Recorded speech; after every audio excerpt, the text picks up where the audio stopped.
Satya Murti segera dilarikan ke rumah sakit ketika kesadarannya menurun. Tapi di tengah perjalanan, ia terlibat sebuah bencana jalan yang menghubungkan menjadi terbelah dan menyebabkan kemacetan yang sangat panjang.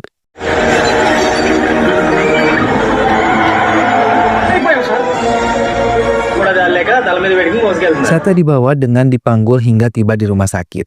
Ia tidak bisa diselamatkan. Orang-orang yang ada di rumah sakit sangat senang ketika tahu Satya mati, karena mereka bisa menduduki kedudukannya.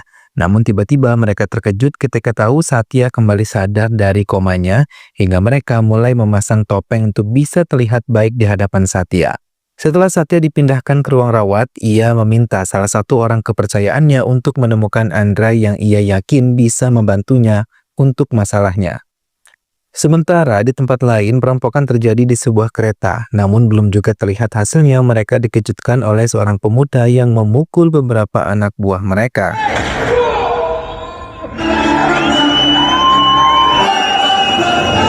Perampok yang mengenal pria tersebut merasa takut karena mereka tahu bagaimana pria itu bisa menaklukkan semuanya. Pria yang dikenal sebagai petugas polisi bernama Andra memang dikenal sebagai petugas yang ditakuti oleh semua penjahat yang ada di tempatnya. Tak lama mereka bisa ditaklukkan oleh Andra dan memberikan jebakan.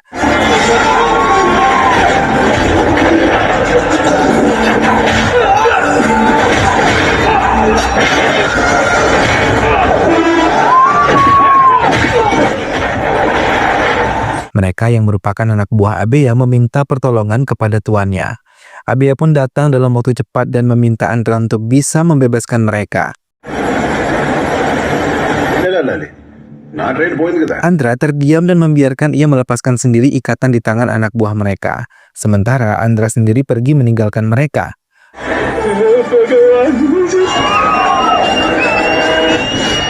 Andra telah kembali ke desanya. Sang ibu mulai menanyakan tentang wanita yang akan mendampingi Andra.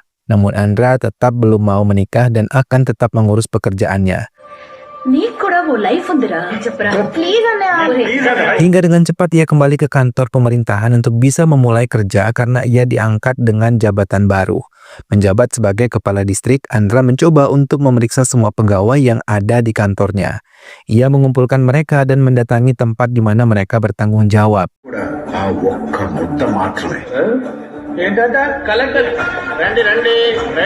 Andra membawa mereka menggunakan bus ke tempat yang mereka juga tidak tahu.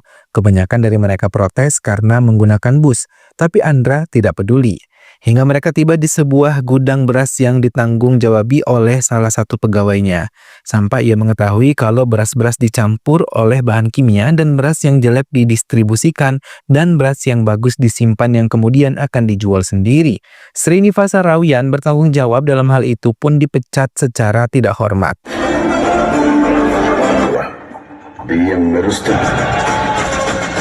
Selanjutnya, ia mendatangi sebuah pusat perbelanjaan yang ditanggung jawabi oleh Maleswara. Andra memanggil satu mobil pemadam kebakaran. Namun mobil tersebut tidak bisa masuk ke area parkir karena terlalu sempit. Andra sangat marah karena mereka tidak memperhitungkan keselamatan orang-orang yang ada di tempat itu. Hingga Andra memutuskan untuk menghancurkannya dalam sekejap. Maleswara tidak bisa berbuat banyak ketika melihat gedung miliknya sama rata dengan tanah. Bus kembali berjalan dan siap menuju ke tempat tujuan lain. Namun semua pegawai yang ada di dalam bus tersebut memohon dan meminta kesempatan untuk bisa memperbaiki semuanya. Di sebuah pesta pernikahan, Andra yang datang bersama teman-teman kecilnya mulai mabuk dan mereka mencoba memancing tentang wanita di hidup Andra.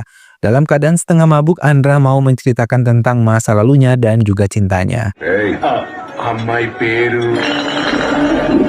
Di AP University, Andra berhasil menggagalkan penjualan ganja di area kampusnya. Ia menghancurkan semua tanaman yang ada di tempat itu.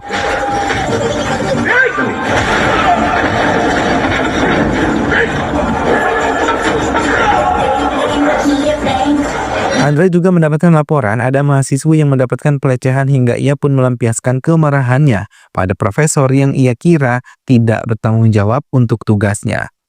Melihat hal itu, putrinya, Depika, sangat marah dan mencoba menjelaskan kalau ayahnya bukanlah profesor yang dimaksudkan oleh Andra.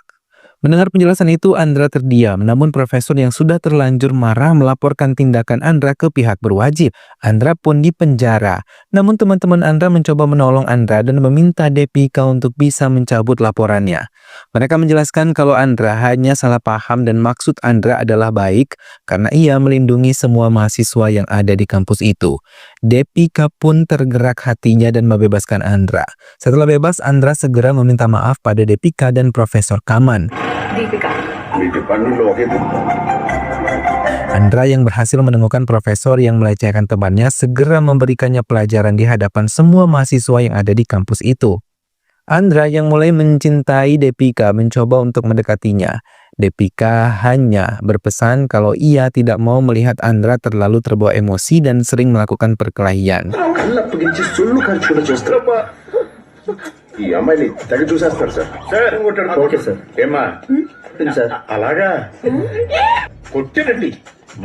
Namun Andra yang merupakan pria disiplin dan sangat menjunjung kejujuran tidak selamanya bisa mengendalikan emosinya, terlebih melihat sesuatu yang salah di hadapannya.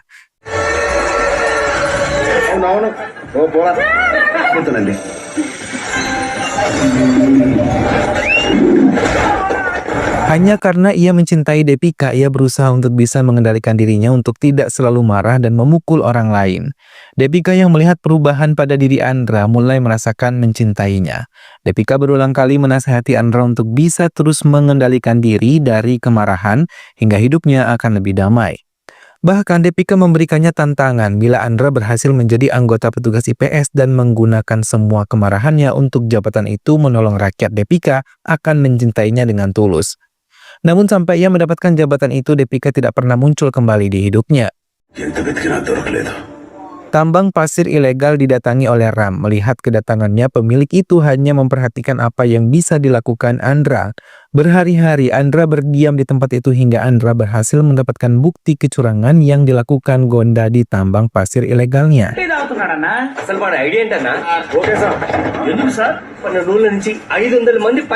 Hal itu pun terdengar ke telinga menteri. Petugas yang datang mengungkapkan kalau Andra sekarang memiliki jabatan yang baru dan bisa menyelesaikan tambang mereka. Ia diminta menyuap pengadilan sebanyak 10 lakhs untuk bisa membebaskan tambang itu. Ia mulai merencanakan hal yang jahat untuk Andra.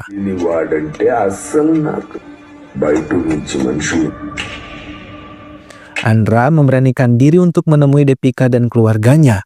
Melihat penampilan Andra yang telah banyak berubah, Depika juga yang masih mencintainya mencoba mengendalikan diri untuk tidak berbuat berlebihan di hadapannya.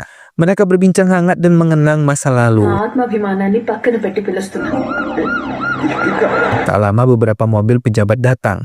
Salah satu kepala distrik Vijayanagar, Sundaran, bertindak sombong di hadapan Andra. Maka dengan sikap uniknya Andra bisa membuat Sundaran malu atas tindakannya.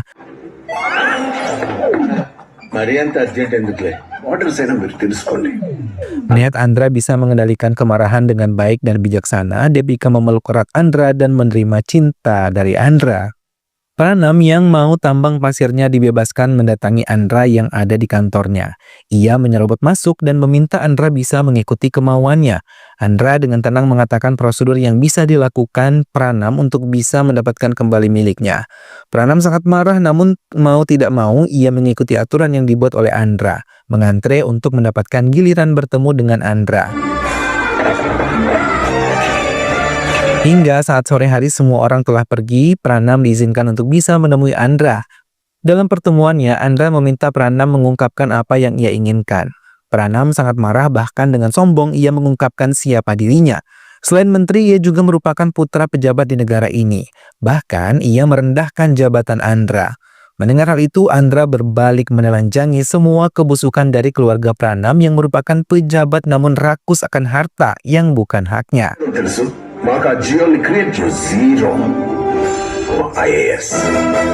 Andra meninggalkan Pranam begitu saja hingga membuat Pranam sangat dendam dan merencanakan untuk menghabisinya. Depika memperkenalkan dengan keluarganya, namun Andra begitu heran dengan yang dikerjakan oleh ibu Depika. Ia menjelaskan sudah banyak petisi yang ia ajukan untuk kepala distrik Vizag, namun tak satu pun diperhatikan olehnya. Hingga saat Satyara melakukan orasi di lapangan, ia dibawa oleh Andra menemuinya secara langsung. Melihat hal itu, Satyaram merasa ketakutan. Ia mendengarkan apa yang menjadi keluh kesah Ibu Depika yang menjelaskan kalau telah terjadi malpraktek atas dirinya, namun Pranam yang ada di tempat itu mencoba menghentikan semuanya. పాపం పెరిగిపోతుంది. సార్ అమ్మ డాన్స్ కి బ్రెయిన్ కి కూడా ఎఫెక్ట్ అవుతుంది. ఎగ్స్ లో ప్లాస్టిక్ ఉంది. ఆవిడ చెప్తుంది నిజమా? Andra mencoba membantu Ibu Depika dan memberikan bukti di hadapan Satyaram. Namun semua bukti-bukti itu dibuang oleh Pranam dan menyebut mereka adalah pengacau. Hingga Pranam mencoba memukul Depika dan ibunya. Hal itu memancing kemarahan bagi Andra dan membuat semua orang membelanya. Dan Pranam bersama Satyaram dengan berat hati memohon maaf pada Depika dan juga ibunya. Satyaram kembali tidak sadarkan diri dan dilarikan ke rumah sakit. Pranam merasa kesal saat Satyaram tidak berdaya. Ia meminta ayahnya Satyaram bisa menghukum Andra. Satyaram pun meminta orang kepercayaannya untuk memberikan suspen kepada Andra. Mendapatkan surat tersebut, Andra merasa sangat kesal karena tindakan pemukulan yang ia lakukan pada Pranam semata-mata untuk melindungi Depika dan ibunya yang menuntut keadilan, namun kini ia malah mendapatkan ketidakadilan. Depika yang tahu hal itu meminta Andra untuk tenang dan ia tetap mencintainya apapun yang terjadi.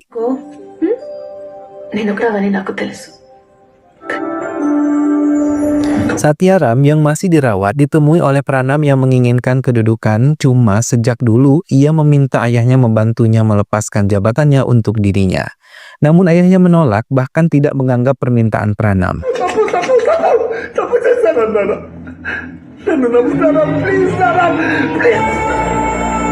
Hal itu membuat Pranam sangat marah dan menghentakkan tangannya tepat di dada Satyaram hingga Satyaram tidak berdaya. Dengan cepat Pranam menghilangkan bukti dan berpura-pura sedih untuk kepergiannya. Selepas kepergian Satyaram, beberapa rekan kerjanya langsung berebut kekuasaan untuk menggantikan posisi CM yang dulu dijabat oleh Satyaram. Pranam yang juga menginginkan kedudukan itu pun tidak mau kalah hingga keduanya meminta semua penduduk untuk bisa mendukung mereka. Pranam mengancam secara tidak langsung kepada lawannya hingga ia pun mengundurkan diri. Ia meminta pendukungnya untuk bisa memberikan dukungan penuh pada Devi Pranam untuk bisa menduduki jabatan CM. Pernikahan Andra dan Depika pun dilakukan. Sedangkan Pranam yang menjabat sebagai CM dan Andra bukan lagi penghalangnya. Ia mulai berbuat onar. Semua orang-orangnya dikerahkan hingga kekacauan terjadi di mana-mana.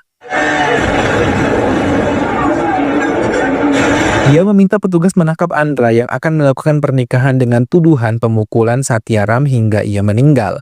Andra dijebak. Ia bukan dibawa ke kantor polisi, namun ia ditinggalkan untuk bisa menghadapi orang-orang Pranam. Mau tidak mau Andra menghadapi mereka.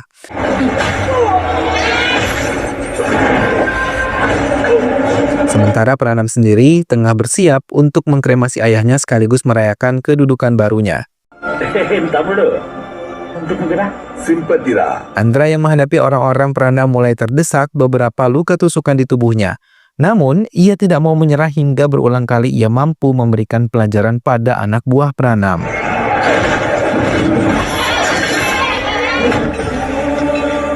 Di tempat yang berbeda, orang kepercayaan Satyaram membuka flash disk yang berisikan rekaman terakhir sebelum beliau meninggal. Ia menetapkan Ramnandra sebagai CM yang baru. Semua masyarakat yang melihat rekaman itu merasa sangat senang.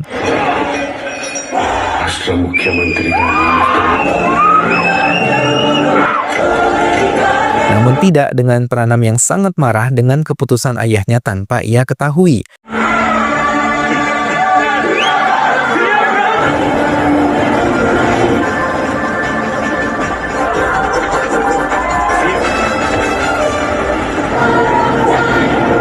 Andra yang sudah mendapatkan kedudukan baru lagi mengikuti upacara kremasi Satyaram. Bahkan ia yang menghidupkan api pertama untuk kremasi Satyaram. Ayah Andra yang kini menjadi CM juga mendirikan partai untuk kesejahteraan rakyatnya. Namun saat ia melakukan pertemuan dengan pendukung partainya, ia kesulitan untuk berbicara, semua membuat orang kebingungan dengan yang terjadi pada Andra.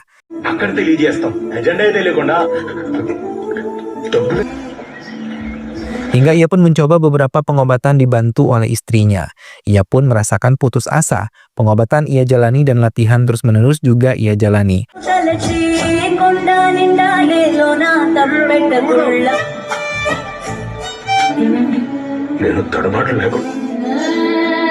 Namun ia yang memang berbicara gagap, karena keterbatasannya ia meminta sahabatnya Satyaram untuk bisa memangku jabatan itu.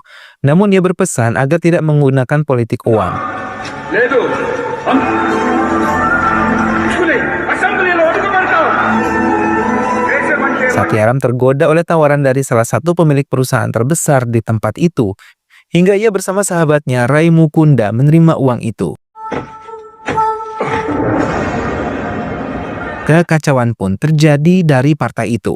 Mereka merencanakan pembunuhan ayah Andra. Saat pergi bersama keluarganya, mereka diserang oleh pasukan Satyaram. Sekuat tenaga ayah Andra melawannya, namun kekuatannya tidak sebanding dengan orang-orang itu.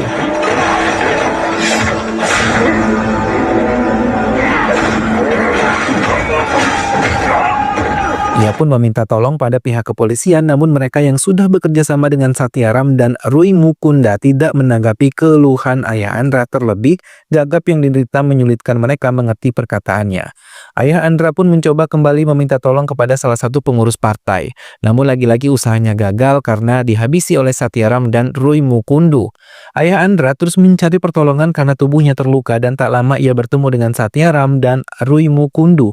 Namun bukannya ditolong, mereka malah menikam ayah Andra hingga benar-benar tidak berdaya. అట్టేమి రద్దు చేసే హక్కు నువ్వే చెప్పరా Andra kecil dan ibunya yang melihat itu sangat terpukul, terlebih karena keduanya adalah orang kepercayaan suaminya. Satyaram yang terlalu serakah akhirnya menghabisi Rui Mukundu dengan tangannya sendiri hingga ia benar-benar menguasai partai besar di daerahnya. Orang kepercayaan Satyaram mengakhiri ceritanya pada Andra. Mendengar hal itu, ia benar-benar tidak percaya dengan keserakahan dari Satyaram. Andra yang kini tahu ibu yang di panti jompo Depika adalah ibunya segera menemuinya. Sang ibu yang buta kini menyadari kehadiran putranya segera memberikan syal kesayangan suaminya. Ia pun memberikan bukti-bukti kejahatan yang dilakukan oleh Satyaram. Ramandra yang diusulkan menjadi CM oleh beberapa pejabat di tempat itu mulai menerimanya karena ia mau mengambil alih partai yang dulu milik ayahnya. Namun Pranam yang ada di tempat itu tidak setuju dan memintanya untuk menyerahkan jabatan itu kepada dirinya. Hingga tiba-tiba Andra menyerahkan kursi kepemimpinannya kepada Andra karena ia tetap ingin menjadi petugas ISIS. Andra pun menandatangani surat pemindahan kekuasaan dan mengalihkan semuanya untuk Pranam. ధన్యవాదాలు నేను మిస్టర్ మోపిదేవినే ఉండనివ్వండి ఏంటిది Andra pergi meninggalkan tempat itu disambut sorak kemenangan pendukung Pranam.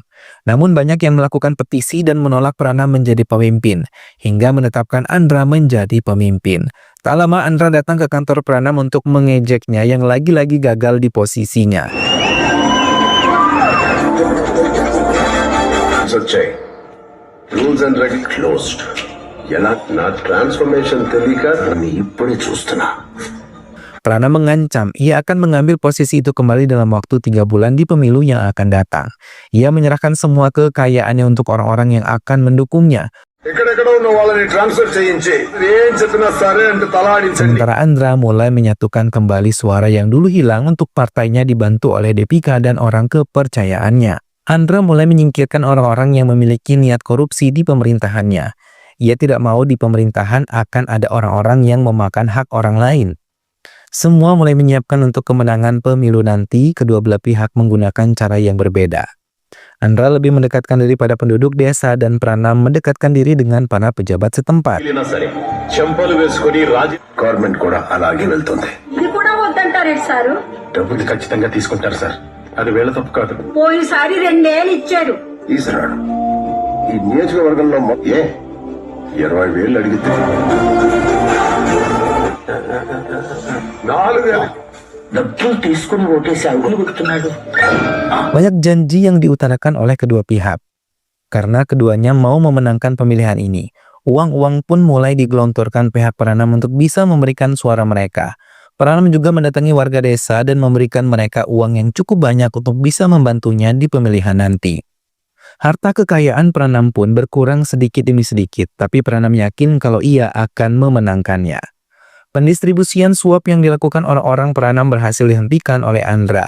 Barang bukti berupa kontainer yang memuat uang banyak berhasil dihentikan oleh Andra dan pasukannya. Seize the lorry. లోకి 200 కోట్లు తీసుకొస్తున్నారు. Hal itu mengejutkan orang-orang Pranam, terlebih Andra akan membawa kasus ini ke pengadilan. Pranam yang tahu hal itu sangat marah dan meminta orang-orangnya bisa mengatasi masalah ini.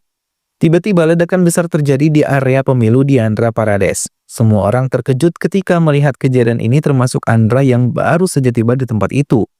Pranam tak kalah terkejutnya, namun ia tetap mencoba mengejek Andra yang ia yakini akan kalah dalam pemilu ini. Setelah meledeknya, ia pergi meninggalkan Andra yang masih memikirkan caranya.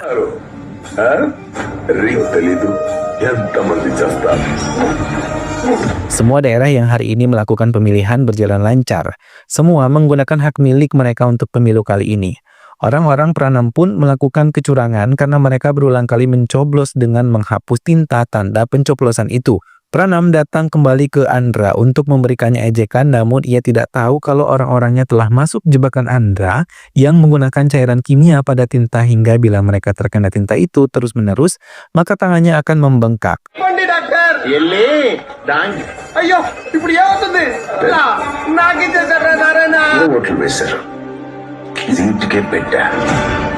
Andra meninggalkan Pranam yang merasa sangat kesal dengan yang dilakukan Andra terhadapnya.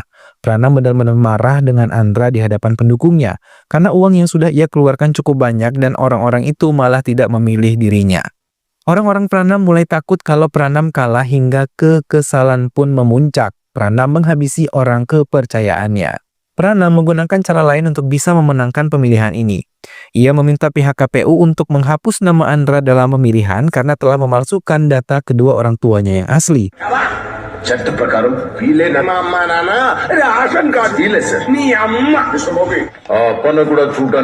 Andra terdiam terlebih ketika ibunya dipanggil di KPU untuk memberikan keterangan. Hingga Pranam meminta mereka melakukan tes DNA. Pihak KPU akan mengumumkan keputusan mereka dan meminta mereka untuk pergi dari tempat itu. Andra menemui istana ibu kandungnya dan memohon maaf karena semua yang terjadi.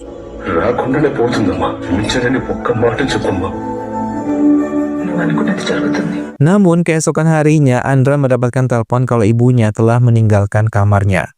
Dengan cepat Andra mencari keberadaan ibunya, hingga ia mendapatkan informasi kalau ibunya telah diculik dan dibawa ke sebuah gudang tua. Andra mencari keberadaan ibunya hingga ia menemukan jejak kaki dan sandal ibunya. Ia menangis dan mengira ibunya telah masuk ke cairan kimia di gudang itu.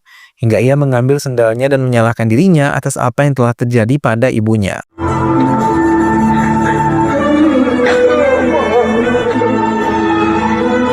Perhitungan suara mulai dilakukan. Semua memenangkan Andra, membuat Pranam merasa sangat kecewa dan mencoba membuat rencana baru untuk merusak semua tanda surat suara minimal di 13 tempat. Andra yang tahu hal itu melakukan cara lain untuk bisa membawa surat-surat suara itu tetap aman.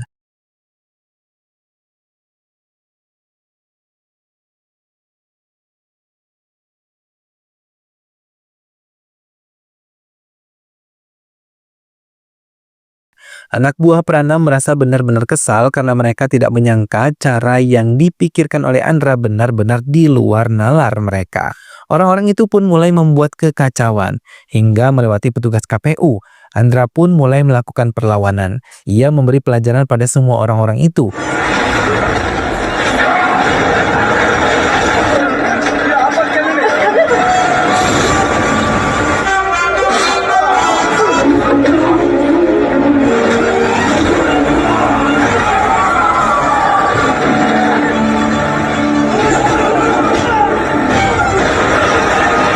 Pranam pun maju dan menghadapi Andra.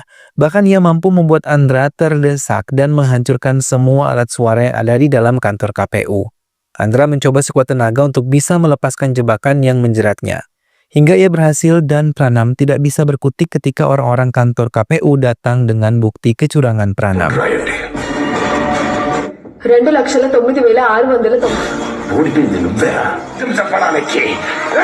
Keduanya kembali berkelahi dan Andra kembali mencoba menghadapinya, namun lagi-lagi kepalanya terbentur dan ia hampir kehilangan kesadaran. Sampai Andra teringat kematian ibunya di tangan Pranam. Kekuatan Pranam kembali dan ia mencoba melawan Pranam. Namun saat Andra ingin menghabisi Pranam, Deepika mencoba menghentikannya dan Andra pun menurutinya. Film pun selesai.